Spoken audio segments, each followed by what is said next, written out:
Hello class, today we will start with our chapter 4.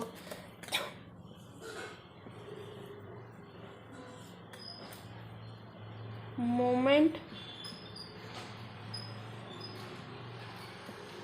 skewness and kurtosis. Skewness, moment and kurtosis. So first हम देखते हैं moment.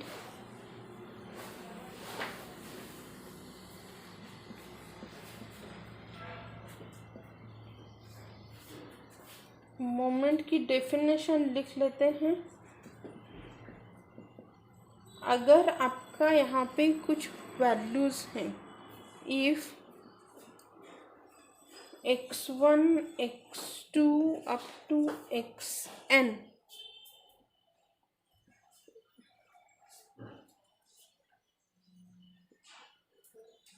are the value of variables,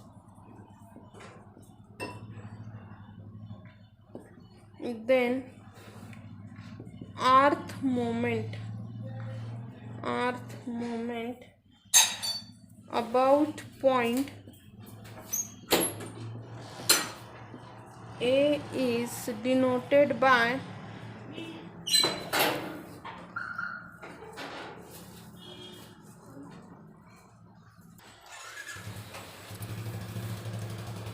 सो यहाँ पे हम क्या करेंगे, definition is if x1 x2 xn are the values of the variable, then earth moment about a point is denoted by, ये देखो सिंबल ऐसे रहता है mu r, and is defined as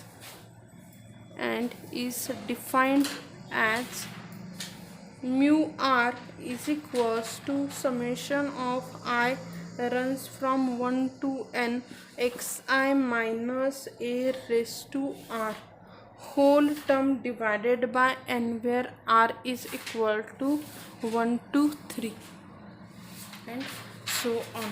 okay, तो ये है आपका डेफिनेशन ऑफ मोमेंट. मोमेंट किससे डिफाइन किया, ये डिनोट किया जाता है म्यू से, और फॉर्मूला ये है.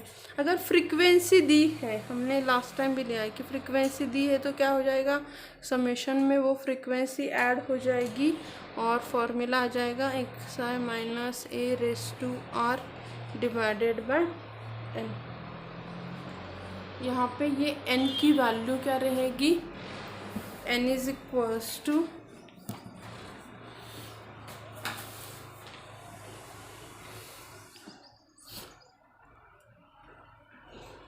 summation I runs from 1 to n f of I. Okay, ये उसकी वैल्यू रहेगी. फॉर्मूला याद रखना है मोमेंटम का.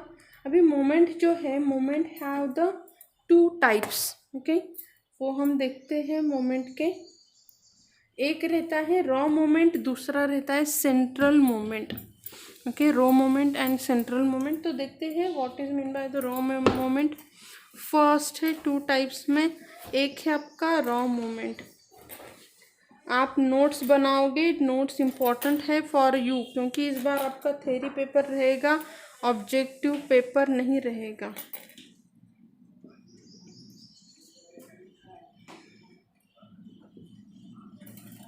अभी जो रॉ मोमेंट है,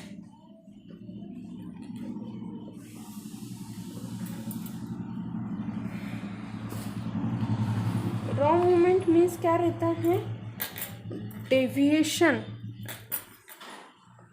ये रहता है आपका deviation from zero, deviation of variable taken from zero. हम यहाँ पे किसी पर्टिकुलर पॉइंट से उसका डेविएशन नहीं देखते हैं, हम क्या करते हैं, डायरेक्टली ज़ीरो से ही लेते हैं. जो हमने अभी फॉर्मूला देखा ना, वही वाला कि summation of i runs from 1 to n x i raise to are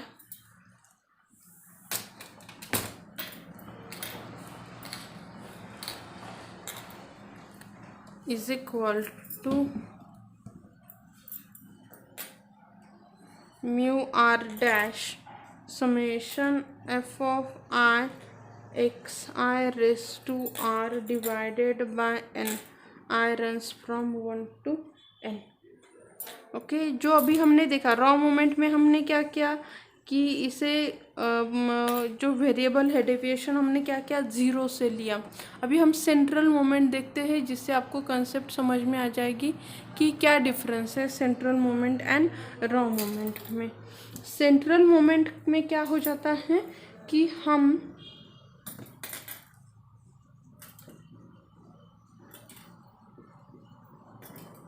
formula आप लिखते जाओगे जैसे जैसे ये हो जाएगा कि अभी हम क्या करेंगे, उससे समेशन को i runs from 1 to n x i minus x bar mean से उसका डेविएशन देखेंगे। कहाँ से? मीन से। दूसरा जो फॉर्मूला क्या है कि फ्रीक्वेंसी वाला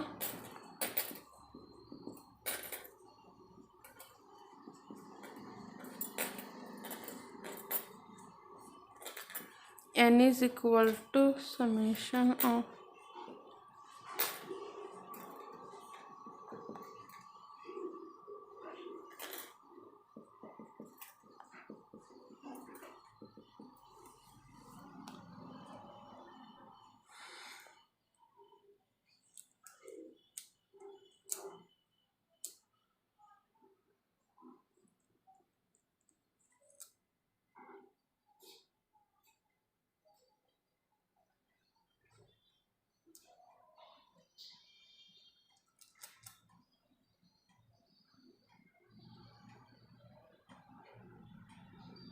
this is the way to solve the example. Okay, formula आपको समझ में आ गया। नेक्स्ट हम देखते हैं relation between raw moment and central moment के बीच का रिलेशन हम देखते हैं।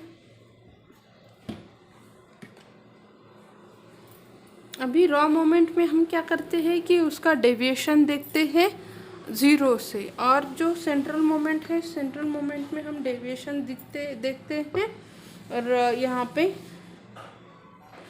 मीन से।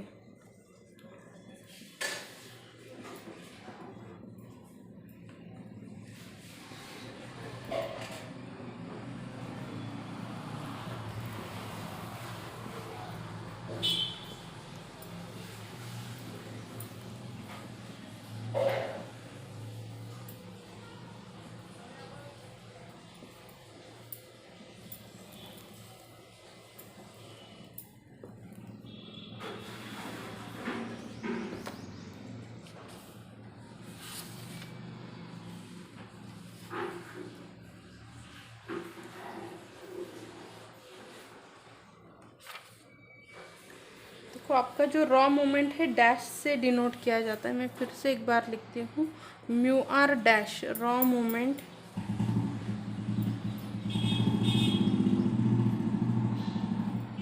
Mu r dash is equal to क्या रहता है, i raise from 1 to n x i raise to r divided by n। और जो सेंट्रल मोमेंट है वो क्या रहता है, mu r is equal to summation i runs from 1 to n x i minus x bar raise to r divided by n। Okay, तो जब मैं फर्स्ट रॉ मोमेंट लूँगी, first r is equals to 1 पे, तो क्या हो जाता है, mu one dash is equals to summation i runs from 1 to n x i divided by n। इसकी वैल्यू रहती है आपके मीन की जितनी। फर्स्ट जो मोमेंट रहता है ना, इसकी वैल्यू रहती है मीन की जितनी। और जो आपका म्यू आर, ये है आपका रॉ मोमेंट, ये क्या है आपका रॉ मोमेंट है। और म्यू आर की वैल्यू क्या रहती है, i runs from x i minus x bar divided by n। इसकी वैल्यू आती है ज़ीरो। ओके, ये है आपका सेंट्रल मोमेंट। ओके, ये है आपका सेंट्रल मोमेंट। सेकंड वन में देखते हैं। ये तो r इज इक्वल टू 1 में हो गया। r इज इक्वल टू 2 पे अभी मैं डायरेक्टली फॉर्मूला लिखती हूँ कि क्या हो जाता है, μ2 is equal to μ2 dash minus μ1 dash bracket square. Okay, μ2 dash is equal to μ2 क्या है, मेरा सेंट्रल मोमेंट है। μ2 डैश क्या है, मेरा रॉ मोमेंट है, मतलब deviation from zero, deviation from mean.